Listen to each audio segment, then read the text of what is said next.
My name is Nicholas Joseph O'Connor. I belong to Jesus. And I am on your computer screen to talk about the book of Zechariah in the Old Testament, one of the minor prophets. Yeah, very good. It's funny, this is sort of a hidden gem. People, at least for me, I was just going through the Bible. This was several years ago, and I got to Zechariah really not knowing what to expect and just going, wow. Yeah. You're somebody I know who hears from the Lord. Whenever we do a prayer time for somebody, you will see stuff. I've got great memories of things that you've seen while we're praying for people, and for whatever reason, whether we call it prophetic insight or word of wisdom or word of knowledge or dreams and visions, this is stuff that you get. And have you always been like that, or did this kick in at a certain point for you?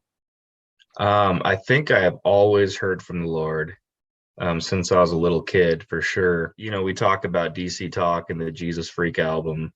Yeah. That kind of was the first time I heard the gospel. I mean, I went to church with my parents and said the prayer before I remember. Things like that song, What If I Stumble, What If I Fall? That gave me a heart for people who struggle. And so God would give me words and visions about being compassionate to people. I mean, it's all based on compassion and doing for others. And you get compassion for people, which is probably God's compassion. And so that's almost like you've tapped in to God's heart, and then you're also tapping into God's vision. By the way, how old were you when you got into Jesus Freak? Oh man, must have been 7 or 8 years old. It was a long time ago. They're one of the few people I thought their covers were better than the originals. Like Jesus Is Just All Right. Yeah, totally blew me away. Another song on there is What Have We Become? Okay, I was wondering about that. Yeah, which is really a song about social justice and totally. Yeah. Self-indulgent people. Tell me where have the righteous gone. Colored people. Is that on Jesus Freak? That's on there. Yeah. Oh my gosh. That's definitely a social justice song and just a song of unity, a cry out for unity. And brilliant lyrics, like just the way it opens. Totally. Your epidermis is showing. Yeah. Yeah. Couldn't help but note your shade of melatonin, whatever. Yeah. Melanin. You said that you'd feel compassion for broken people and you would start seeing things. Can you talk about that? Yeah. It starts as a feeling. It started as a feeling. I remember I must have been in third grade, and there was this young kid. He couldn't watch television. Like he said, his parents said that if you watch TV, you go to hell, basically. And he got made fun of. He was this weird kid. And so I would sit with him at lunch because I had compassion for him. It starts as a feeling of compassion. You know, I feel it here. And I remember thinking, you know, I didn't know back then, like, what a cult was. I didn't know what, sexual abuse it was. But I had a feeling that he was in a cult and that he was being abused in some way. And so maybe early on it was more feelings. But it's feelings mixed with information. Yeah. This guy was stuck in a very difficult place, a very abusive situation, and bad religion and oppression at home, and then being ridiculed at school. Like he probably had one safe place, which was sitting next to some nice kid at lunch. Yeah. School. Yeah. Can you talk about other visions you've gotten, maybe more recently? There's a lot of people kind of mixing politics with their faith, nationalism kind of becomes their religion or part of their religion.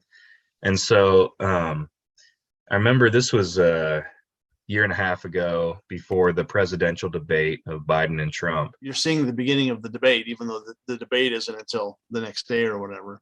I check in with the Lord usually. I say, is this from you? If this is from you, let it keep flowing. Mm-hmm. And what I got was, I first saw Joe Biden, and I saw this weird thing growing on his shoulder. This is weird. It's like almost like a giant tumor growing from his shoulder, and it had a mouth, and it was old. It was coughing. It was hacking up, gross stuff, and it was kind of whispering in his ear lies, just whispering in his ear, and giving him information to say, and just giving him the right, what people want to hear, kind of a thing. Mm-hmm. Right. But it didn't end there, did it? It didn't end there, no. Shortly after that, I saw, Trump up there, and I started seeing like a strobe light kind of a thing, like flashing before my eyes. And I was like, what is going on here? And he became this cobra snake. And when it was dark, he would strike.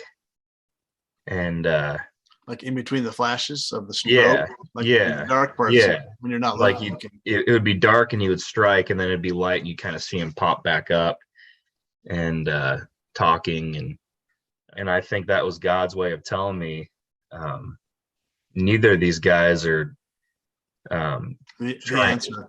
the answer. Yeah, trying to expand my kingdom. It's not within, it's not within politics, American politics, that you're going to find my kingdom. It's within compassion for people and doing what you can within the system that you are in. The book of Revelation talks about the kingdom of God, as opposed to or over and against the kingdoms plural of this world. And it doesn't seem to say the kingdom of God and the Democrats, or the kingdom of God and the Republicans. Mm-hmm. It's the kingdom of God versus the kingdoms of this world, and that is not a popular ideology.